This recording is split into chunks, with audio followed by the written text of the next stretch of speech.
¿Estás subidito de peso? ¿Qué va a pasar más adelante si sigues en este ritmo de ganancia de peso o te mantienes en ese peso elevado? ¿Hay alguna diferencia si se trata de un niño? ¿Qué pasa cuando un niño es gordito o tiene obesidad?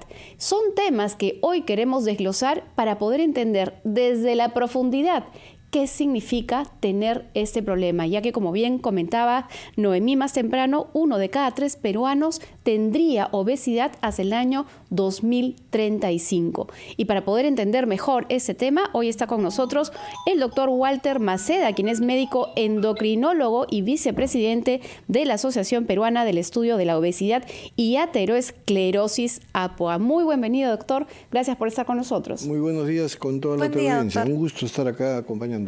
Y tal vez lo primero es entender qué significa estar gordito, qué significa tener mucha grasa en el cuerpo en las diferentes etapas de la vida.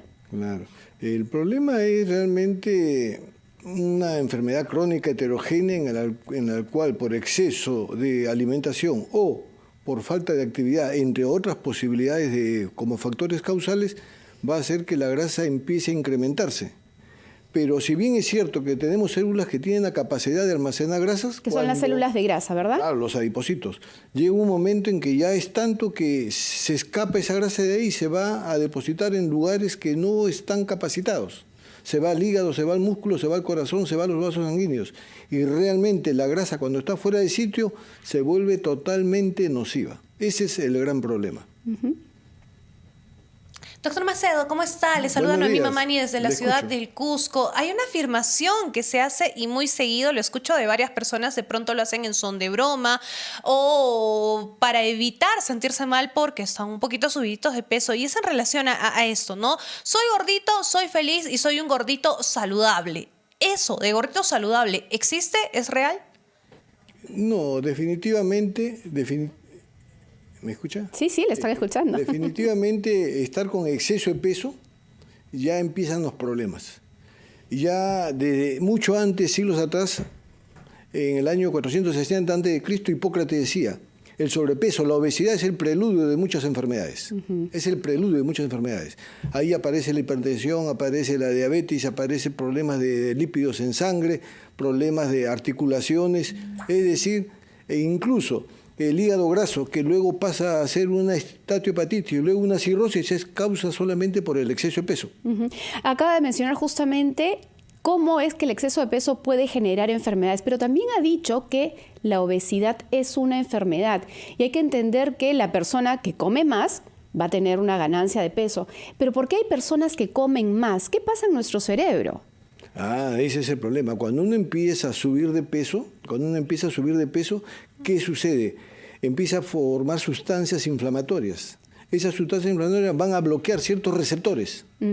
Al bloquear ciertos receptores, los mensajes que dan saciedad no funcionan. Y ahí justamente hay que comentar que estos receptores, estas señales son una serie de hormonas, ¿no es cierto? Sustancias que van saliendo incluso del tejido graso. Así es. Y llegan a este cerebro para decirte, come más o deja de comer. Entonces, cuando ya estás gordito, estas señales no llegan bien y la persona no puede parar de comer. El año en que se descubrió la leptina, se supo que la leptina tiene la capacidad de bloquear el apetito.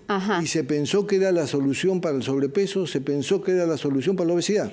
Pero resulta que la leptina que aumenta en obesidad realmente aumenta porque existe resistencia. Exacto. El gordito tiene leptina, debería no tener apetito, pero sin embargo, como no funciona esa leptina, el gordito o el paciente con sobrepeso tiene apetito. Amigos, y mi pregunta va en ese sentido porque hoy se habla también de muchas medicinas para bajar de peso y tiene que ver justamente con bloquear algunas cosas para que la gente ya no tenga tanta hambre. ¿Es verdad que hay pastillas para bajar de peso que son seguras, que se pueden utilizar? ¿Quiénes podrían consumirlas? Claro, se supone que cuando una persona está con sobrepeso y no tiene, digamos, factores de riesgo, realmente con solamente alimentación saludable y actividad física debiera ser más que suficiente. Pero si un paciente tiene sobrepeso y tiene ya hipertensión, tiene diabetes, tiene otros problemas propios del exceso de peso, ahí está indicado, digamos, la farmacoterapia. Existe farmacoterapia, pero muchas de ellas tienen efectos colaterales, pero buscando bien al paciente y sabiendo sus contraindicaciones, Hoy en día, afortunadamente, contamos con medicamentos para la terapia de sobrepeso y obesidad. ¿Que únicamente los puede recetar quién? Los médicos, correcto, obviamente, obviamente. Doctor Maceda, ¿y Dígame. qué podemos hacer? De pronto en casa uno se empieza a notar que estoy subiendo de peso, que estoy comiendo más. ¿Qué debería hacer en ese caso para prevenir, seguir subiendo de peso, para prevenir la obesidad? ¿Cómo me detengo? Muchas veces eso parece imposible. En realidad todo es el núcleo familiar, todo es el núcleo familiar. Si en el núcleo familiar yo tengo la costumbre de todos los días dar jugo a los niños, empiezo mal. Si en el núcleo familiar todos los días doy postres en el almuerzo y 2 postres en la comida, empezamos mal. Entonces realmente, por ejemplo, en los países desarrollados, en el grupo G7, Italia, Alemania, Francia, en fin, de esos 7, casi todos están con sobrepeso y obesidad, en rango de 24, 27 o más. Pero de esos 7, solamente uno, en el año 2017 tenía obesidad 3.8% en la población. Y ese país desarrollado era Japón. Japón. ¿Pero por qué? Porque tiene política de Estado. ¿Qué pasa ahí?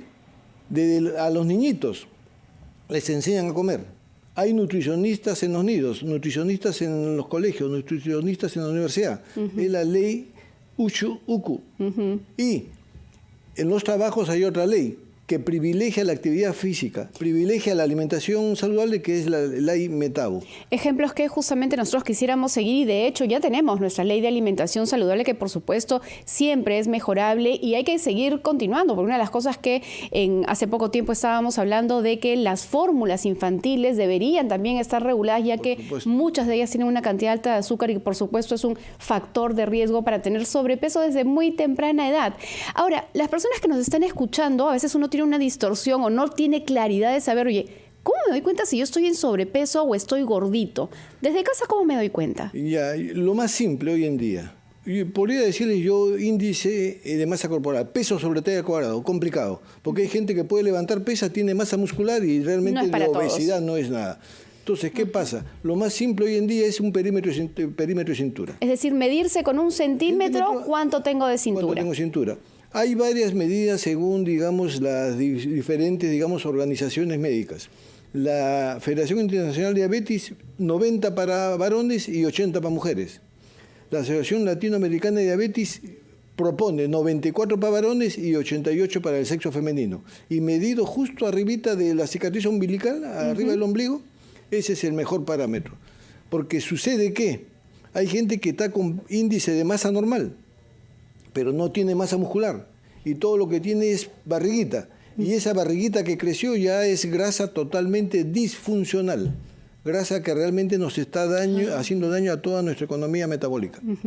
Algo muy importante, doctor, que ha mencionado y Noemí, que me gustaría reiterar, es lo que ocurre cuando la persona desde muy temprana edad pues tiene sobrepeso o tiene obesidad, ¿no? Esas células que hay en el cuerpo, que son las que guardan la grasa, empiezan a, digamos, aumentar en cantidad, ¿no? Entonces, a medida que voy creciendo, voy teniendo más chance de ganar más peso, más depósito. Y llega un momento en que ya esta cantidad de grasa que atrapan estas células o que almacenan esas células se desborda. Entonces empieza a salir a otros lugares y va generando este hígado graso, esta aterosclerosis y tantos problemas de salud que pueden resultar muy peligrosos. Doctor, queremos agradecerle muchísimo el haber estado con nosotros.